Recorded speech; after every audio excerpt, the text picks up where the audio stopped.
This free step-by-step video comes to you directly from Haynes.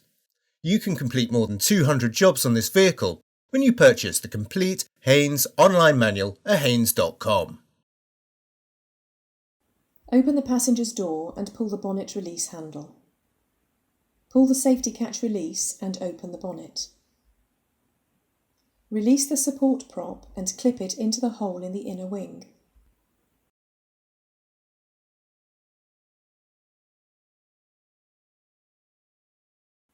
Depress the clip and disconnect the wiring plug from each of the ignition coils. Undo the retaining bolt and pull each coil upwards from the spark plugs.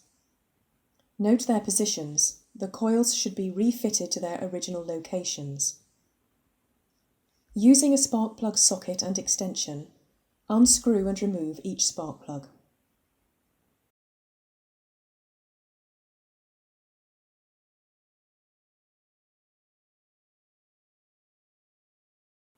Remove any debris from the spark plug recesses.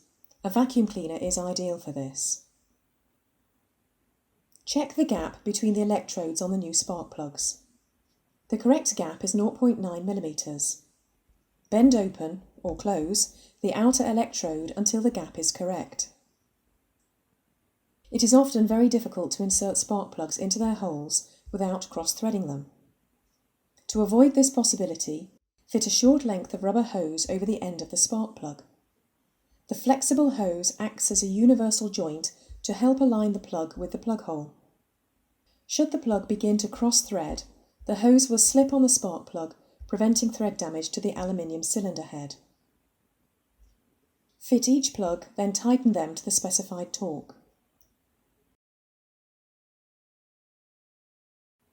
Refit the ignition coils to their original locations, then tighten the retaining bolts securely.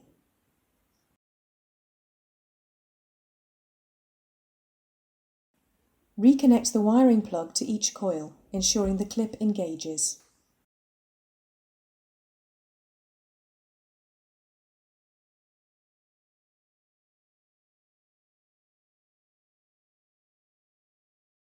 Stow the safety prop, firmly close the bonnet, and check it's secure.